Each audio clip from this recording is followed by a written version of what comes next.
Once again, I'm here at the Santos Tour Down Under, ready to check out all of the latest and greatest tech being used by the World Tour pros this year. There's loads of tech behind me, there's loads of tech that way. I'm going to go and get these grubby hands dirty. Come on.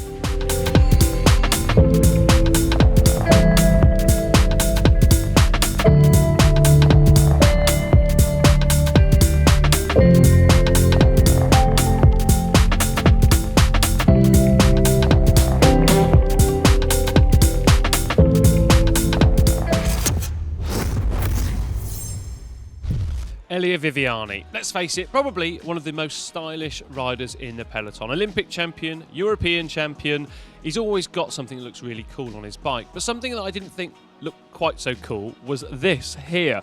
It looks to be a Garmin style GPS mount that's attached to his seat post. And on first thoughts, I was thinking maybe he's going to be running two computers, two GPSs for some odd reason, not sure what. However, I waited for the mechanic to come along and I asked him. He just told me it's to fit a bike light. Safety first.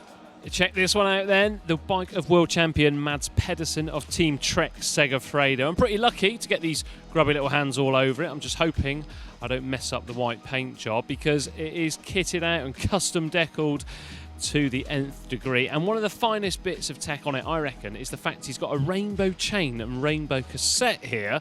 So I'm pretty sure that that chain is standard on the XX1 model of mountain bike group set, but of course it's compatible with their 12-speed group set here. But that cassette, I've never seen one of these for a road bike, or certainly not on a road bike before. And also new for this year too are these Pirelli P0 tubular tyres. The squad making the change over from Vittoria to Pirelli. Nice looking bike this. Something I love to look at when it comes to pro bikes are exactly how they attach their race numbers onto the bikes. And on the Cervelo S5 of Team Sunweb, well, they've actually used a special mount here, which, well, it can only be for this bike because generally on aero bikes, the seat posts are designed specifically for those frames. So therefore, the actual number mount is going to be like that too. And these ones, well, they take a slightly upwards slope, if you like, when they come at the back of the seat tube and seat post. I reckon if you flip that round, it might be a little bit more aero. Who knows? Maybe there's some in-depth GCN does science to undertake there to actually find out. Whereas on the R5, the standard sort of non-aero road race machine, they use one which attaches with a kind of elastic band. Nice. The squad of Bahrain McLaren, they've got a new colourway for 2020, of course moving away from the Bahrain Merida team. They're still riding Merida bikes, but something I've just spotted actually is the new Vision Metron 6D handlebars on the bike here of Rafa Vals of the squad. And while they take a completely different approach really to the previous model, the 5D, where when they come out of the what would be a traditional stem, because remember it is a one-piece bar, the actual tops of the bar is dead flat, so it's perfectly flat as opposed to the 5D model, which kind of curved around towards the hoods. Now, I had those on one of my bikes in the past, and it was a little bit more difficult, really, to get the old traditional centre of the handlebar to the nose of the saddle measurement. But with this, well, it's a lot easier to work out, even though essentially it is the same, but it's just an optical illusion, if you like, when you're actually working with it. But I like these bars because, well, they've got that nice flat top section. On the bike here of Sagan, now it's not Peter Sagan, it's actually his brother Juraj. He's got a climbing shifter on the tops of the handlebars there. And it's actually the first iteration of the climbing shifter from Shimano. I think it was called the R610, something like that, or maybe the R510. Can't remember, which is going to bug me. Anyway, so it's two buttons on one side of the handlebar, and it's within one unit, as opposed to the new buttons, which are two sort of separate ones, which you can position in different areas. So you could almost use them as triggers or operate them with your thumbs. But it is interesting to see really that he's still using that system. Also, on his GPS mount here on the front of the handlebars, it's a K-Edge unit. He's just got a little bit of tape in there, and that's to try and stop the computer itself just rocking around slightly over any rough roads. I like looking around and seeing exactly what pros have done to their bikes. I'm going to actually point out something else on his Di2 junction box here underneath the stem. Where it's fitted, he's not used the traditional rubber band which goes around and is a special bit of kit. Instead, there's a very, very thin bracket which sits on top of the fork steerer and then pushes out, and it bolts on the bottom of that. Now, these have been around for quite some time, but this one in particular is probably the slimmest one that I have seen.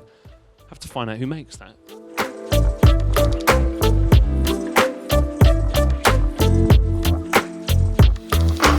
The squad of EF Pro Cycling are exclusively using Speedplay pedals for the season.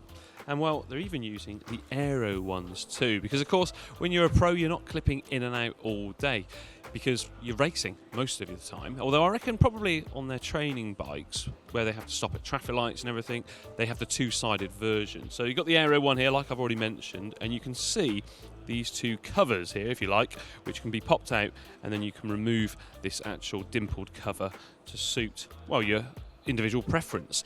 There's only one other rider I've spotted here at the Tour Down Under using Speedplay pedals, and that was Dowsett.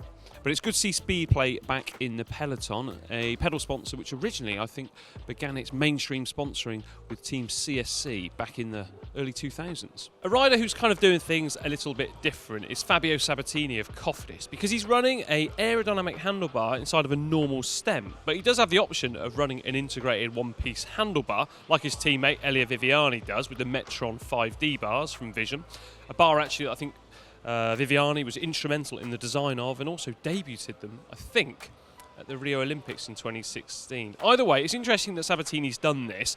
I'm not going to take his bike off of the rack because I don't want to get told off, but he does actually angle the bars, and if he did have a one-piece setup, he wouldn't be able to do that because, of course, they are fixed in position. But it's super interesting that he's doing this, and I'd love to chat to him and ask him if he's played around with some one-piece bars in the past. Or maybe he just can't get them in the size that he desires in a one-piece option, because he's running a 130 stem with a -6 degree angle on it and a 44 width centimetre handlebar. I love a bike saddle, and I love one which looks slightly different from the normal. And this one here is from Specialized, and it's the Mira Power Edition. So it's a stubby nose saddle, if you like, which are becoming increasingly popular within the peloton because it allows you to ride in a slightly more aggressive position as it allows the hips to free up slightly. Now, this saddle is made in conjunction with Carbon Digital Light Synthesis, which is a company, I do believe, from California, and it's a 3D printed layer on the top here. So the shell of it is made out of carbon fibre, as is the rails, but this structure is fantastic. It's like a honeycomb, and there's a great deal amount of springiness within there too. If I look at that, it's almost like a hammock, but there's different densities all over it, different bits, thanks to the body geometry at Specialized. They've been able to make this. I just really want to give it a go. It looks like it's one of those really soft commuter type saddles, but yet racy. It's interesting to say the least.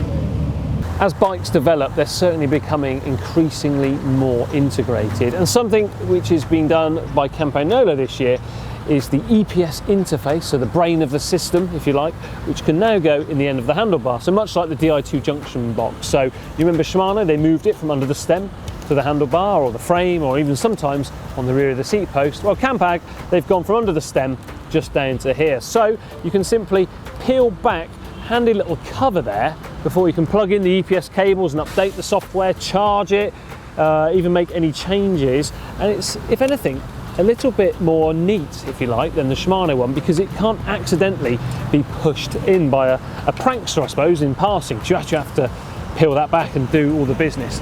I love little bits of tech like that. I'm not sure if this is standard or not, but here on the down tube on this Cannondale Super 6 Evo, there is a carbon fibre housing or plate for the Di2 junction box. I love bits of tech like this because if that is custom, well, it's really, really niche.